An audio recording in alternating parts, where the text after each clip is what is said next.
আমার জলখাবার একদম রেডি হয়ে গেছে। আর এই যে একজন টানাটানি করছে পাশ থেকে আমার সাথে খাবে বলে, এই যে সেই রুটিগুলো একটু পুরো পুড়ে গেছে, আমি ভালো বানাতে পারি না। যাই হোক, তার সাথে কুমড়ো আলু ভাজা, এই টুক করে তুলে খেয়ে নিল,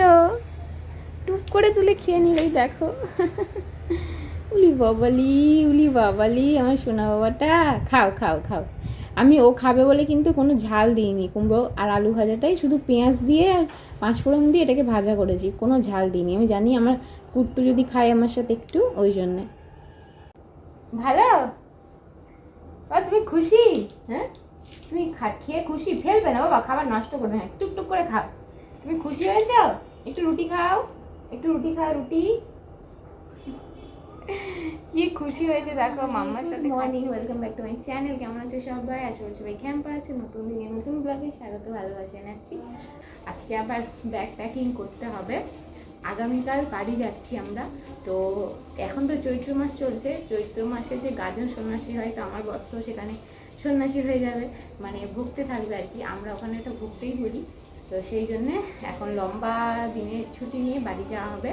আজকে আমাকে জামা কাপড়টা গুছিয়ে নিতে হবে, কালকে আর হবে না, কারণ কালকে খাওয়া দাওয়া করে দুপুরবেলা এখান থেকে আমরা বেরিয়ে যাবো, তাই তো শোনা? স্নান টান করে নিয়েছি আর এখন কুটুকে খাওয়াতে বসে গেছি। আজকে কিন্তু ভাত রান্না করবো না, জানো তো। আর স্নান করে গবুকে পুজো দিয়ে দিয়েছি। আজকে দুপুরে মেনুতে যেহেতু রুটি করেছিলাম, তো সেই জন্য আজকে ভাত আর খাবো না। আর কুট্টুকেও আজকে রুটি খাওয়াচ্ছি। এখানে দেখো কুট্টুর জন্যে ডাল করেছি, ডাল, রুটি আর কুমড়ো ভাজা, আলু ভাজা ভালো করে মেখে নিয়েছি, কারণ সকালে ওই যে রুটিটা ওই আমার সাথে একটুখানি নামে মাত্র খেয়েছে, ওতে তো আর পেট ভরেনি। তো সেই জন্য ভাবলাম ওকেও আজকে দুপুর এটাই খাইয়ে দিই। আর রুটি খাওয়া তো খারাপ না। পাপা এখানে ও বাটি চামচ নিয়ে খেলছে, ও আমাকে খাওয়াচ্ছে, আমি ওকে খাওয়াচ্ছি, এরকম একটা ব্যাপার না।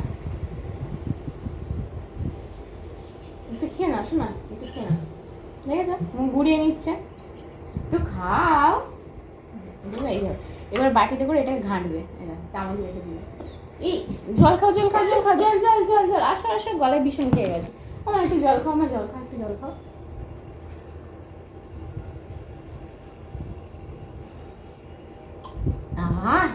উফ, ভীষণ খেয়ে গেছিল রে ছেলেটা। দেখো চলে গেল। কাকে খাওয়াবো আমি তাহলে বলো? এই যে পালাচ্ছে। এই এসো না, একটু খেয়ে নাও শোনা, একটু খেয়ে নাও। কিছুতেই খাবে না মা, একটু খাও, একটু খেয়ে নাও বাবা। পড়ে যাবে বাবা, ধার থেকে সরে যাও শোনা, ধার থেকে সরে যাও, পড়ে যাবে। ওটা থাক। তুমি এটা খাও, ডাল রুটি তুমি তো ভালোবাসো। আলু ভাজা, কুমড়ো ভাজা, ডাল, রুটি। একটু খেয়ে নাও শোনা।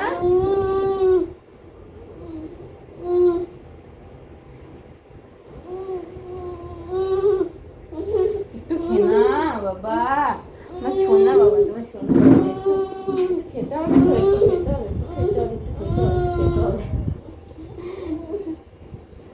দেখো বন্ধুরা, এখন সন্ধেবেলা কী খাবো টিফিনে একটু ডিম ভাজা করে খেতে ইচ্ছে করলো, তো একটু পেঁয়াজ দিয়ে ডিম ভাজা করলাম, এটা হয়ে গেছে, এবার খাবো। আর এখানে একটু খাবারটা বসালাম। সব দেখো পরিষ্কার করা, ধোয়া মাজা বাসনগুলো আমার সিঙ্কের মধ্যে সেভাবে ফেলে দিচ্ছে, বলো তাহলে। আর এই যে বিছানা পর্যন্ত 2 পিস এসেছে, বেডশিটটা ভিজিয়ে দিয়েছে, আবার অন্য একটা বেডশিট আমাকে পাততে হবে। আর এদিকে আমার ব্যাগের মধ্যে কুট্টুর আমার জামা কাপড় ঢোকানো হয়েছে, তারপরে আর কিছুই ঢোকানো হয়নি, কখন করব জানি না। এই যে বেডশিটটা, এটা ভিজিয়ে দিয়েছে, এটা আবার কাচতে হবে। এই দুষ্টু, এখন বাজে রাত্রি 10টা। আর এই দেখো কুট্টু কোথায় গেল, ওই যে কুট্টু আজকে অনেক তাড়াতাড়ি ঘুমিয়ে পড়েছে। আসলে সন্ধ্যেবেলা যেই টাইম পর্যন্ত ঘুমোয় তার থেকে অনেক আগে উঠে পড়েছিল, সেই জন্যে তাড়াতাড়ি ঘুমিয়ে পড়েছে। এই যে দেখতে পাচ্ছ কেমন হয়েছে বলো তো দেখতে। তো এটা হচ্ছে চিকেন কষাচ্ছি। কাল থেকে আমাদের বাড়িতে এখন আর আমিষ খাওয়া চলবে না, নিরামিষ খেতে হবে। তো একদম পয়লা বৈশাখ পর্যন্ত, মানে পয়লা বৈশাখের আগের দিন পর্যন্ত আমাদের বাড়িতে পুরো টোটাল নিরামিষ। তো আমিষ খেতে পারবো না, সেই জন্য আজকে বরকে বলেছিলাম একটু মাংস নিয়ে আসতে। বর তো মোটেই খেতে পারবে না, ওর নিজে তো সন্ন্যাসী থাকছে। এখন আমি চিকেনটা কষাচ্ছি। তো আজকে রান্না করতে আমার এত লেট হওয়ার একটা বিশেষ কারণ আছে, তোমাদের বলছি। তো এত লেট করে রান্না করার কারণ হচ্ছে ভীষণ পরিমাণ বৃষ্টি পড়ছিল, আমার বর সেই জন্য মাংস নিয়ে আসতে পারেনি, বাড়ি চলে এসেছিলো ভিজে ভিজে, কিন্তু ওই বৃষ্টির জন্য অপেক্ষা করছিল আর কি।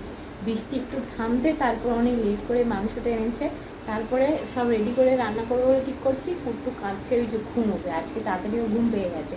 সব কিছু কমপ্লিট করে ওকে খাইয়ে ঘুম পাড়িয়ে তারপরে চিকেন রান্না হচ্ছে। আর ভাত তো আমি আগে করে নিয়েছিলাম।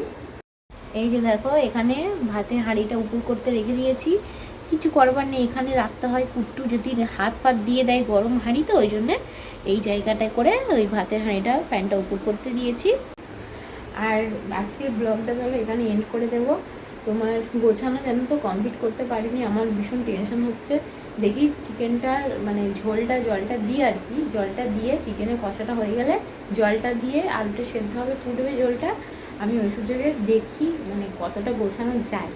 আর পয়লা বৈশাখে আজ বর গিফট দিয়েছে, কুট্টুরটা তো তোমাদেরকে আমি শর্টসে দেখিয়েছি, তোমরা চাইলে দেখে নিতে পারো। আর বর নিজের জন্য আর আমার জন্য যে গিফটটা দিয়েছে সেটা তোমাকে কালকে দেখাবো তোমাদের, আজকে দেখাতে পারলাম না, তার কারণ এই যে কুট্টু ঘুমিয়ে গেছে, তো বড় লাইটটা না জ্বালালে তোমরা ভালো করে দেখতে পারবে না, আর বড় লাইট জ্বালালে কুট্টু ঘুমিয়ে যাবে, সে কারণে কালকে তোমাদের দেখিয়ে দেবো। তো চলো, সবাই ভালো থেকো, আজকের মতো টাটা।